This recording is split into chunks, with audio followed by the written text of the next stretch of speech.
The sealed book.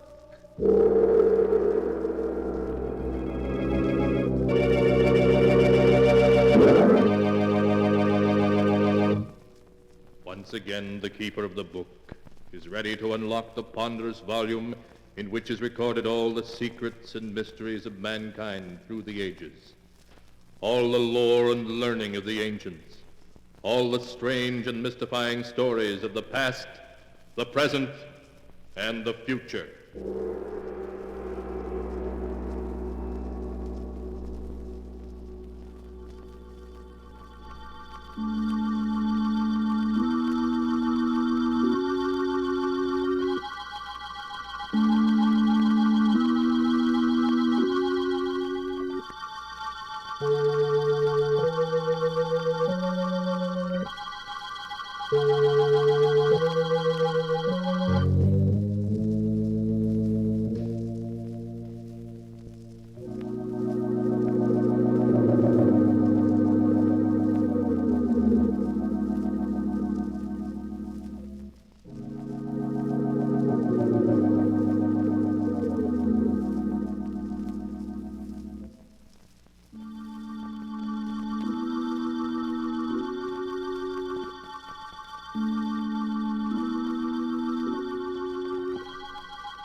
Keeper of the book, what tale will you tell us this time? First, I must unlock the great padlock which keeps the sealed book safe from prying eyes.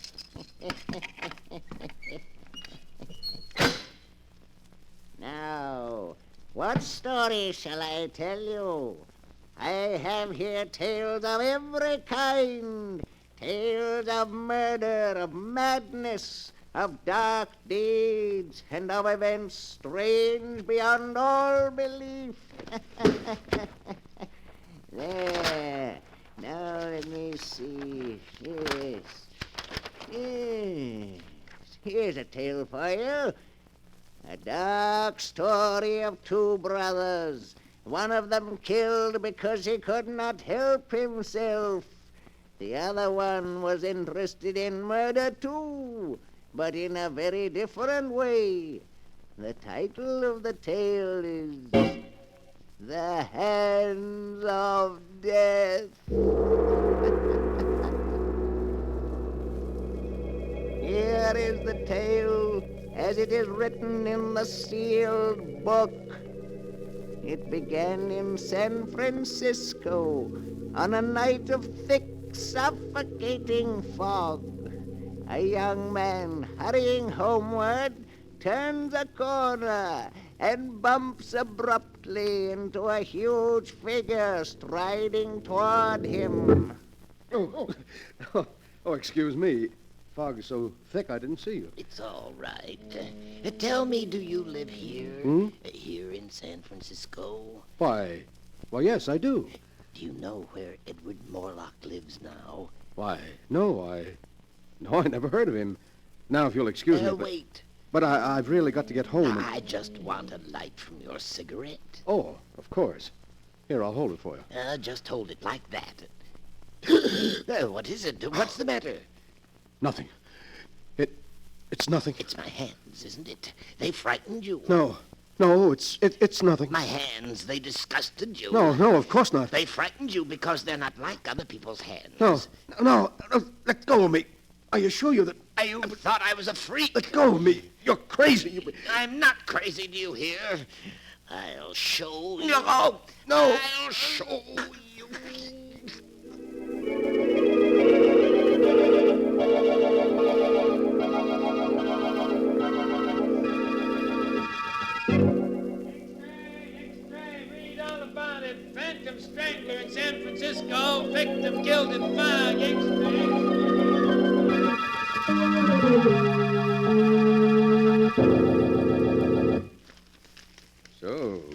Phantom Strangler is at work in San Francisco.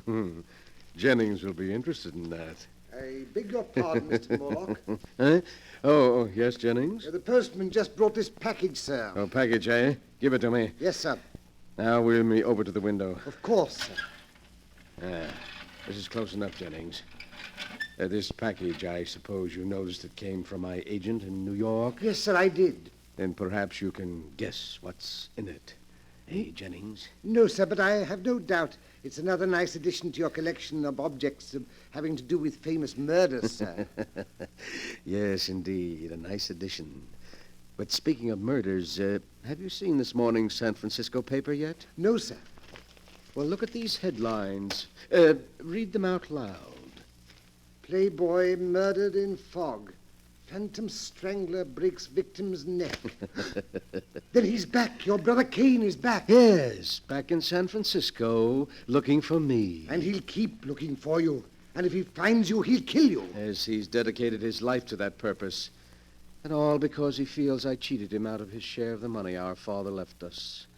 Oh, it's a great pity. Yes, sir. Of course, we know the truth. Quite so. As you say, we know the truth.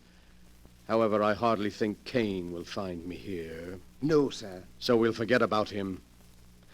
Jennings, tomorrow afternoon, a neighbor's dropping in for tea. A neighbor, sir? Yes, Inspector Tennant, the head of the local police force. He's coming to view my little collection. Of course, sir. He may bring a friend with him, so have plenty of everything. Yes, sir. Well, that's all. What are you waiting for? Excuse me, sir. I wanted to speak to you about this check you gave me yesterday for my month's salary. Well, what about it? It's for the usual 500, isn't it? Yes, sir, but you see, Mr. Morlock, I've been thinking in these times I ought to have more. More? Just how much do you consider your services worth, Jennings? Shall we say 1,000 a month? 1,000 a month? It's quite reasonable, I think. After all, if I were to tell the authorities all I know about your father's will, and how it happened that the entire fortune came to you and none to Kane... Never mind, Jennings. I'll make out another check. Thank you, sir. But be careful you don't drive me too far, or you may regret it. Oh, I think I'll be safe enough, Mr. Morlock. After all, confined to that wheelchair as you are, you need me. That's enough. You'll get your check later. Yes, sir. Very good, Mr. Morlock. So you're getting greedy, are you, Jennings? I must find some way to discourage you. Yes, some way to discourage you.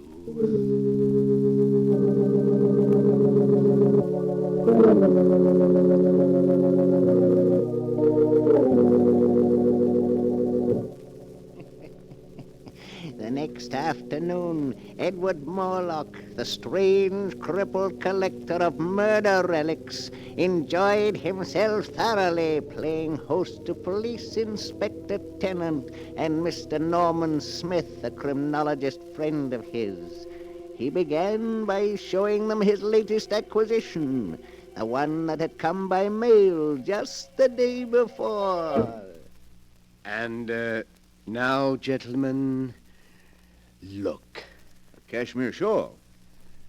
Yes, but no ordinary cashmere shawl. Until last month, it was owned by two very old sisters who lived in a dingy house in Baltimore. In Baltimore?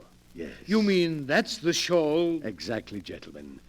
That's the shawl with which the two old ladies were strangled by a sneak thief. Well, I'll be darned. It's a prize worthy even of my collection, which is, I flatter myself, the most complete of its kind ever assembled. Funny hobby, I'd call it. Every man to his taste, Inspector. Murder is your business, but it's my hobby. Now, if you'll just pull back those curtains there, the rest of my collection is on the shelves behind them. These curtains? That's right. Well, I'll be jiggered. This is most interesting, Mr. Morlock. Yes, I knew you'd think so. Look there on the wall. An authentic headsman's axe. It was used in the brutal murder of the Baron de Morlaix, an ancestor of mine in the 15th century. And right there below it is the blood-stained dress worn by one of the victims of Jack the Ripper. And on the next shelf, you see...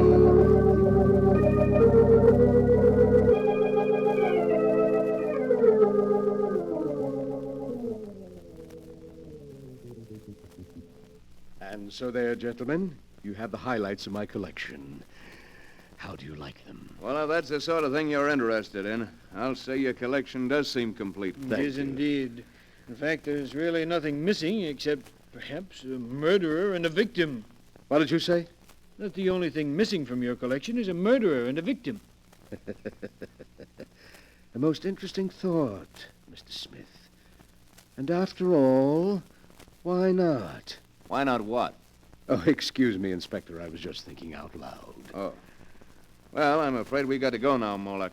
Hey, Smith? Yes, you're right, Inspector. It's been a great pleasure having you, gentlemen. And I do hope you'll call again.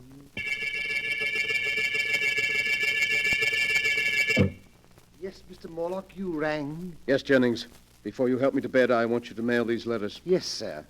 They are to major newspapers in San Francisco and contain a message to be inserted in their personal columns. A message? Yes, to my brother Kane. We used to communicate this way in the past. But, what? Here is a copy of the message. You may read it. If the gentleman with the unusual hands will visit his brother in Santa Villa, he will learn something to his advantage. You're inviting him here? Exactly. You've decided to play safe, to trap him and turn him over to the police? Oh, that's clever of you, Jennings. Yes, very clever. But you've already proved you're clever, haven't you? Now just take these letters out and mail them, and soon, quite soon, I think, we shall be seeing my dear brother Kane again.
And now for the rest of my story, the hands of death, as it is written in the sealed book. After Edward Morlock had put into effect his plan to bring his brother Kane to him, he sat in his wheelchair and waited, seeming much amused at some secret thought of his own. One day passed, then two, then three, and then the newspapers carried strange new headlines. Extra, read all about it. Phantom Strangler in Los Angeles. Extra, read all about it. So Brother Kane was in Los Angeles last night, Jennings. He's getting closer. A shouldn't be surprised if he arrived here tonight.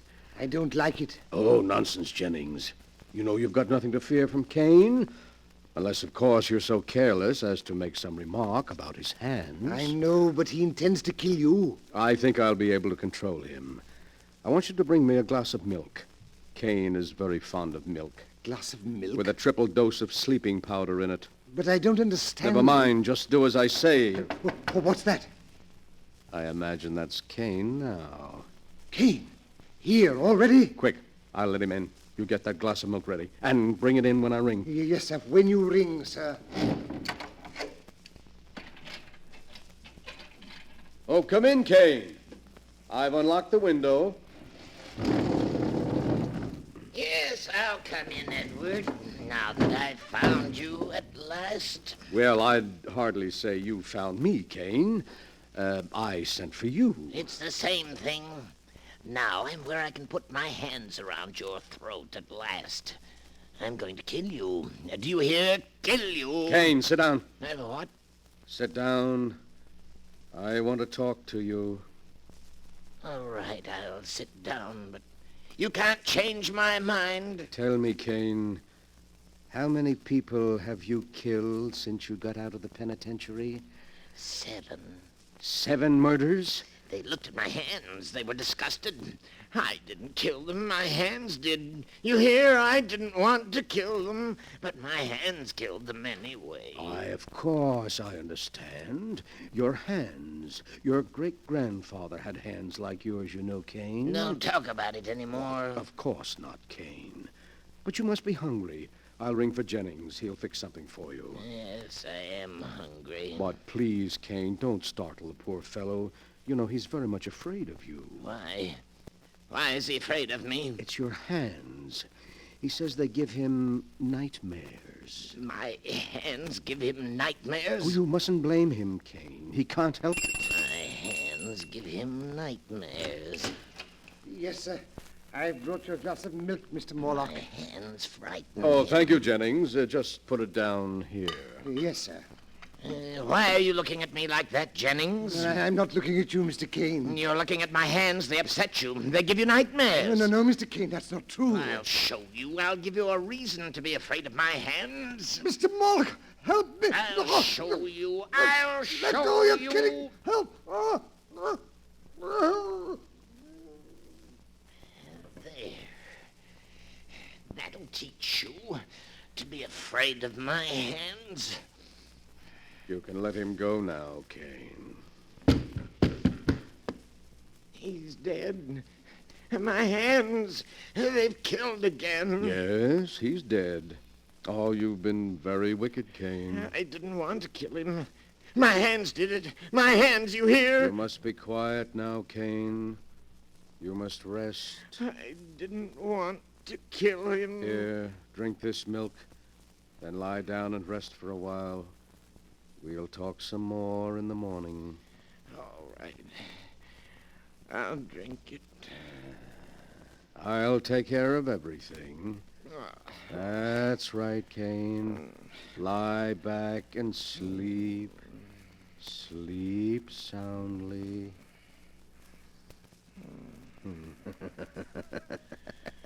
So you would blackmail me, would you, Jennings? And you would kill me, would you, Kane? But I've been too clever for both of you.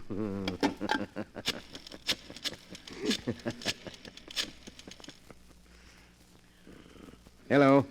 Hello, police headquarters. Connect me with Inspector Tennant, please. I want to report a murder.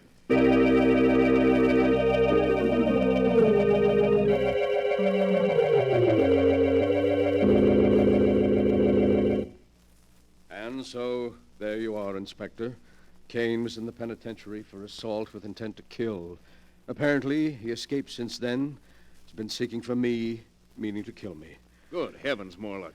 Then he's the strangler who's been doing all these killings. Yes, I'm afraid so. Oh, and I never guessed until he showed up tonight to kill me, because he thought, you see, quite wrongly, that I had cheated him of his inheritance. Jennings bravely came to my rescue, and Kane throttled him.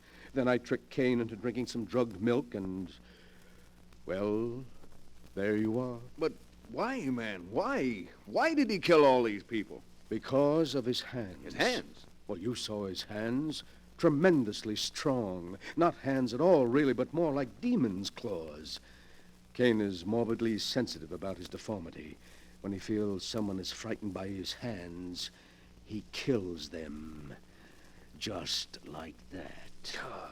It's a good thing we got him at last. You can take him along now quite safely, but be sure to keep him well locked up, Inspector, and don't let anyone get within reach of his hands.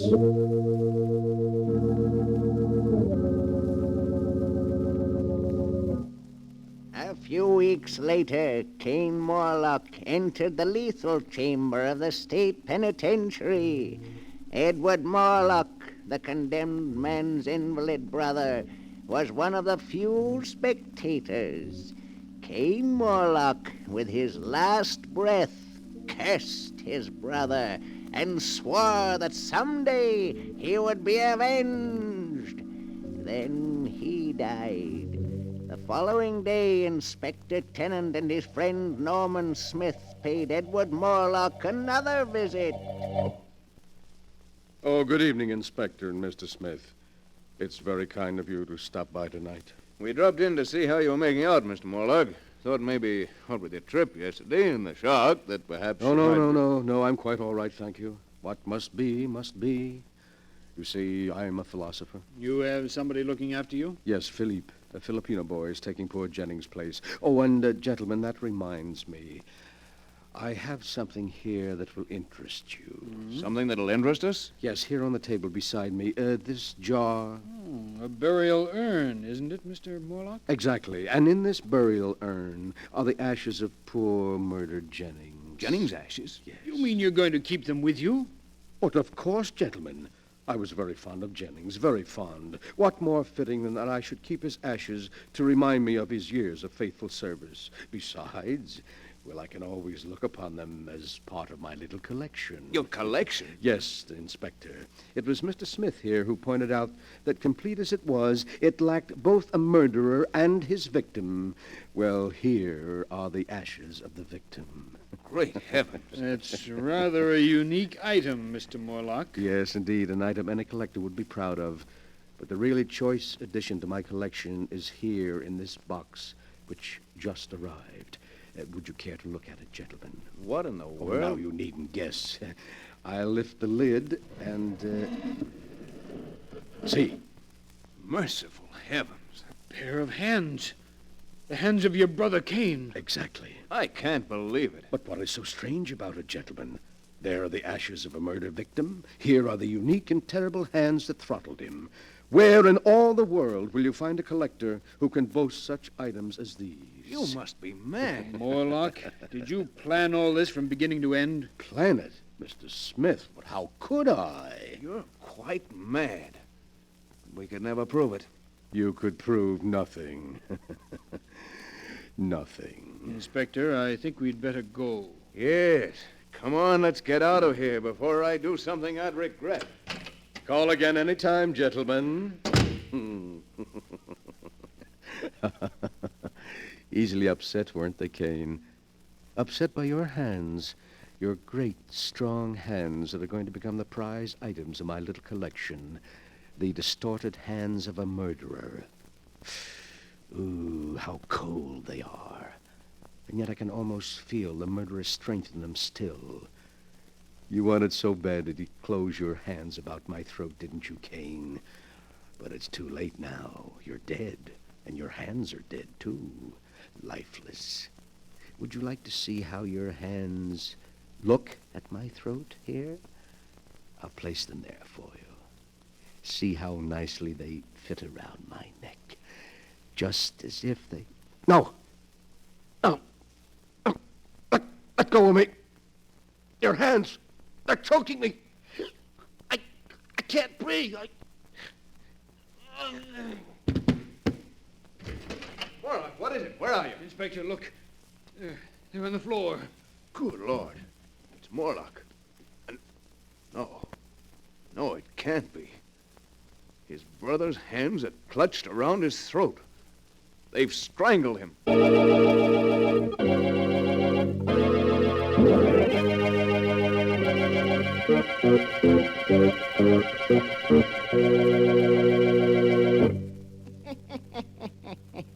And that is the story of the hands of death as it is written in the sealed book. Edward Morlock was quite dead when they found him, with his brother's severed hands about his throat. But they called his death heart failure. For who would believe that two dead hands by themselves could wreak the vengeance that Cain Morlock swore to have before he died? And perhaps it was heart failure. Perhaps Edward Morlock, thinking he felt the hands move, died of sheer terror. You'll have to decide for yourself which is true. The answer is not written here.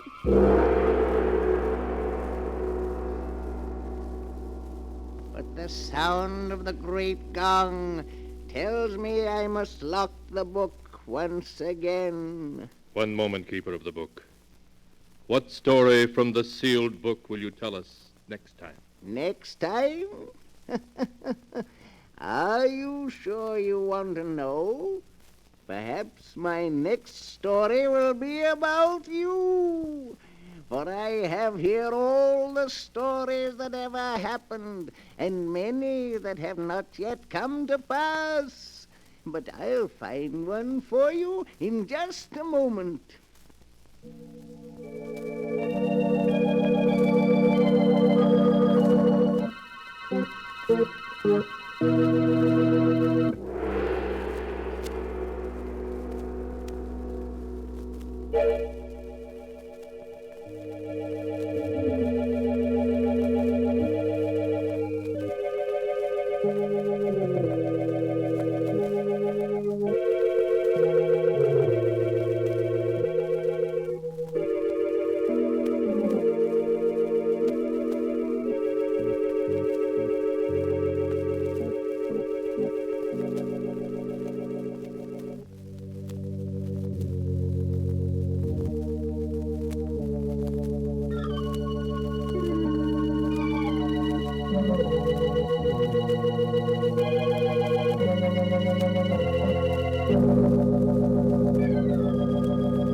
And now, Keeper of the Book, have you found the story that you'll tell us next time? Yes, I found one. It's the story about a man who found the secret of immortality, of life everlasting, and how he tried to use it to make himself master of the earth. The title of the tale is The King of the World.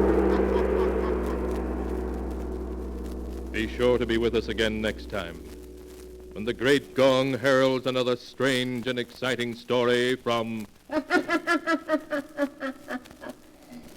Sealed Book. The Sealed Book, written by Bob Arthur and David Kogan, is produced and directed by Jock McGregor.